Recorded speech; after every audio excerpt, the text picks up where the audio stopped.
Hello, Mary D. And folks, can you hear us? Yes, we can hear you fine. Yes. Okay. Thank you so much for that introduction. Good afternoon. Hope you all had a great learning sessions today. I'm excited to be part of this year's Data Summit as a speaker. More so, as Mary D explained, it is virtual. And the best part about virtual is now all my colleagues and friends from all over the world are able to join the conference and share and learn from this amazing content of the conference. So I would like to share a few of my slides here and let me know if you can see my screen. Okay. Yes, we can see it. Wonderful. So I will start with the topic today, which I'm covering, is called operationalization of machine learning, right? So I just want to start with one of my shopping experiences today. Last year, I was shopping for planters during spring, but did not find any good one. And more so, the hassle of purchasing and then returning it online, I don't like it. This year, my shopping site remembered me that I shopped last year, spring, for the planter and recommended this spring some planters. I was surprised. Now there is an offering where I can visualize how the planter will look in my home against all the furniture backdrop. Voila. Now I know the size of the planter, how it looks against all my furniture, and if it is a good fit for my house. I just bought it. That's the augmented reality of the virtual shopping experience. That helped a customer move up the sales channel. This is one of the classic examples of machine learning. As I told you, right, this is an example of machine learning. Why do we even do machine learning? We have been embracing machine learning in numerous ways. As a business enabler, to gain competitive advantage. Just now we saw that example. Automation of our processes, or just to simplify how we operate. Usually they are driven by a business use case. There is a platform, there are models, there are data, and then the result is generated to bring radical change in how the business operates or functions. This is a great paradigm shift driven by innovation. So do you think there are any challenges of ML? It looks great, but as a practitioner, we have been seeing a lot of challenges which are being faced in the machine learning process. First of all, it is not a serial process. It's very continuous and a cyclic process. It has to be developed and tested against the data sets. If either the requirement changes or the underlying data changes, we have to go over numerous iterations, redeploy, release, retest to come up with a model which satisfies the business challenges or business needs. As you can see, the machine learning development for the models is very little of the time, but most of the time is spent in either deploying and the operations, or more so in the data preparation and the engineering. We call this as machine learning debt.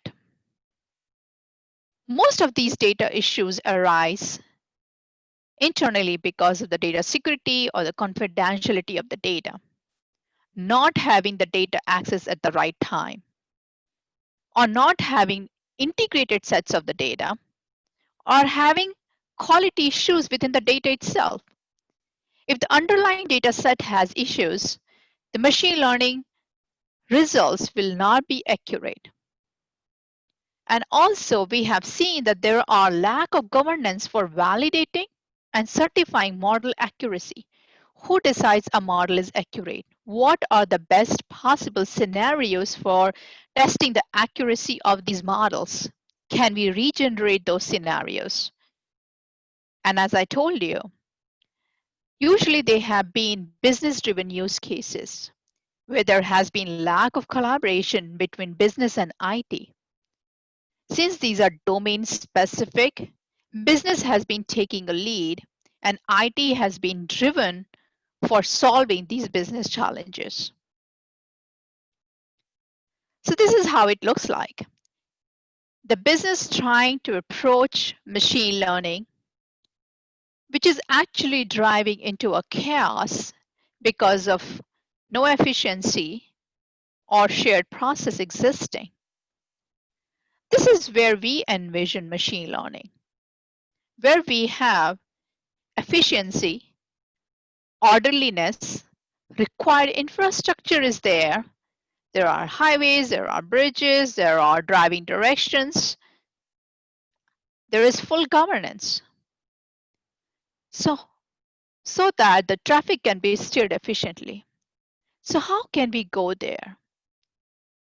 What is the future of machine learning?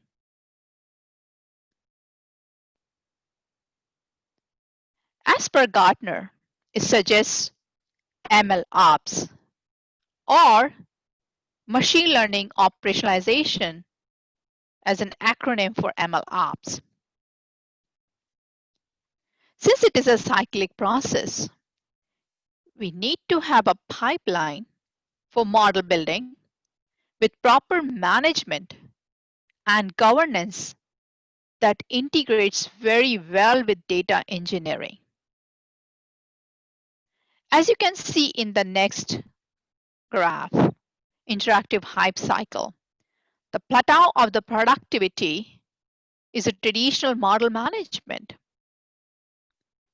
that consists of proven techniques and technology to streamline the prioritization, the creation, operationalization, and execution of predictive models. All the challenges which we talked in the last slide. There has to be something which can support the version and access control, model performance tracking, recalibration, and serve a repository or a library to facilitate end user access for the reuse of the actual calibrated models. And similar thing applies on the data engineering side. How we can operationalize the data lifecycle for the machine learning, because each data set is associated with a specific model for the testing, and it has to go hand in hand as we operationalize the entire machine learning process. So how do we operationalize the machine learning? We know that's the trend that's required for creating efficiency, but how do we do that? There has to be a comprehensive and centralized framework that is built to support machine learning as a center of excellence. So now we are targeting machine learning as a capability that operates and integrates various other capabilities of the organization to support multiple domain solutions. It is integrated very well with the organization's management, operations and processes, and the governance. As you can see, there are foundational blocks which can be interfaced and used across multiple domains. These can be various multiple machine learning models which have been developed by various businesses for productivity. There has to be people and domain knowledge that are, again, very important dimensions for reduced cycle time. And we always talk about the framework around 3 dimensions: people, process, and technology. But here, there is another dimension called data. Since data drives the effectiveness of the models, data ops and ML ops need to be considered for the lifecycle automation. And not to forget the governance. These are the protocols to ensure adherence to all internal and external procedures and regulations, not for just the compliance reasons, but because increasing amount of data gets aggregated. There is volume, there is variety, there is velocity, and then there is privacy issues. To reduce the ML debt, we have to have proper tools which can monitor, perform analytics, do the billing and metering of these services, provide the quality management, consistent improvement of these qualities. There has to be model management and some canned solutions which can be integrated into existing capabilities. And then finally, orchestration of all these fine-grained traceable models, their change management capabilities, how they can be tested, monitored, audited as a part of asset lifecycle from the business performance perspective through some inherent measurable KPIs. And on the top of it, we have a very, very exclusive self-service shopping kind of experience. These are the catalogs at the top or the repositories at the top, which are provided through a very easy interface through which business and IT can achieve the collaboration. There has to be a proper guidance on how and who can securely access these models and the underlying data sets associated with it. And that's where it comes the operations portals and other dashboards to monitor the access, the security, and compliance around it.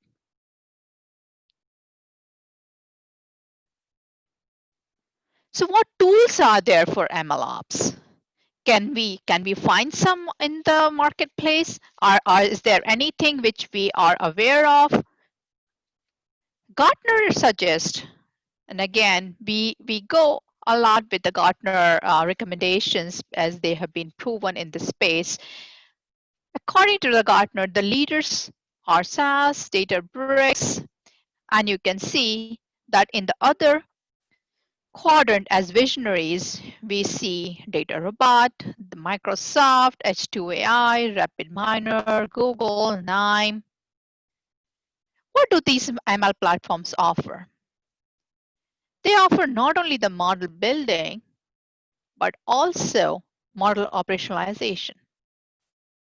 They provide the full benefit, including the business value of machine learning and data sciences. How they can be inherently integrated within the organization's business processes and decision environments, monitored and managed over time. And as we said, the governance and the measurement of these KPIs with other infrastructure of the organization.